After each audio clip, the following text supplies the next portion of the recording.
মেঘাকে এবার গুলি করার হুমকি দিল ইন্দ্রাণী গাঙ্গুলি। হ্যাঁ বন্ধুরা, ভিডিওতে লাইক দিয়ে দেখতে থাকুন। যে মুহূর্তে কিনা মেঘা বলতে থাকে যে এই জয়িতা,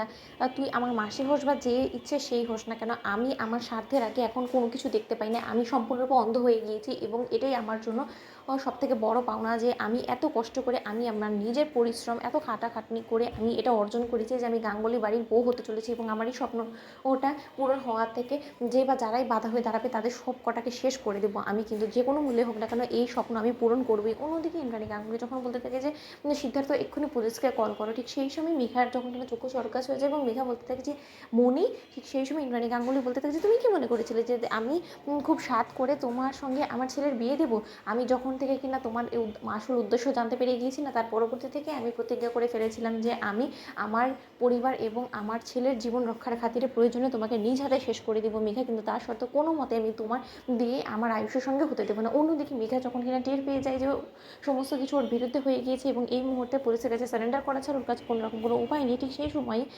মেঘা এক পর্যায়ে পুলিশ সেখানে চলে আসা মাত্রই পুলিশের কাছ থেকে গানটা কেড়ে নিয়ে ইন্দ্রাণী গাঙ্গুলির সামনে কুসুমকে মেরে ফেলার যখন হুমকি দিতে থাকে, ঠিক সেই সময় ইন্দ্রাণী গাঙ্গুলি তার মাঝখানে ইন্টারফেয়ার করে। ইন্দ্রাণী গাঙ্গুলি যখন মেঘার সঙ্গে সেই গানটা নিয়ে হাতাহাতি করতে থাকে এবং ইন্দ্রাণী গাঙ্গুলি মেঘার হাত থেকে সেই গানটা কেড়ে নেয় এবং তাৎক্ষণিকই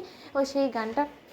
মেঘার দিকে তাক করে বসে এবং বলতে থাকে যে মেঘা, তুমি আজকে শেষ হবে এবং তাও আবার আমার হাতেই, কারণ তোমার সর্বনাশ যে তোমার শেষ যে আমার হাতেই লেখা আছে। ঠিক সেই সময়ই সেখানে যখন কিনা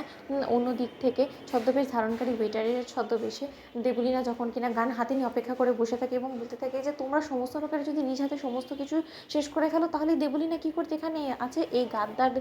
মেঘা আমার সঙ্গে গাদ্দারি করেছে, আমার সঙ্গে বিশ্বাসঘাতকতা করেছে, এর পরিণাম তো ওকে অবশ্যই ভোগ করতে হবে, নয়তো বা আমি এত পরিশ্রম করে জেল থেকে পালালাম, এত সমস্ত কিছু করলাম, এই ওয়েটারের ছদ্মবেশ ধারণ করেছি, লুকিয়ে বাঁচিয়ে সমস্ত লোকেদের থেকে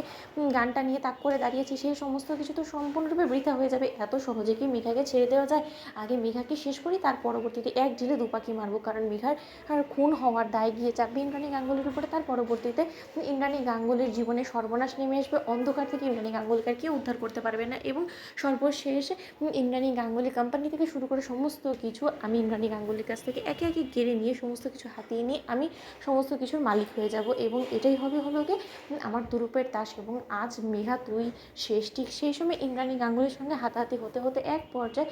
ইন্দ্রাণী গাঙ্গুলি গান থেকে যখন কিনা গুলি চলে যায় এবং সেই সময় মেঘা যখন কিনা বুকে গিয়ে গুলি লাগে এবং মেঘা যখন সঙ্গে সঙ্গে মেঝেতে লুটিয়ে পড়ে, ঠিক সেই সময় সকলে চিৎকার করে ওঠে এবং কুসুম বলতে থাকে যে দেবী মা, এ আপনি কী করেন? ঠিক সেই সময় ইন্দ্রাণী গাঙ্গুলি বলতে থাকে যে বিশ্বাস করো তোমরা, আমি কোনো মতে গুলি চালাইনি, মেঘাকে কে খুন করলো? তো বন্ধুরা লাইক কমেন্ট শেয়ার করো, সাবস্ক্রাইব করতে ভুলো না।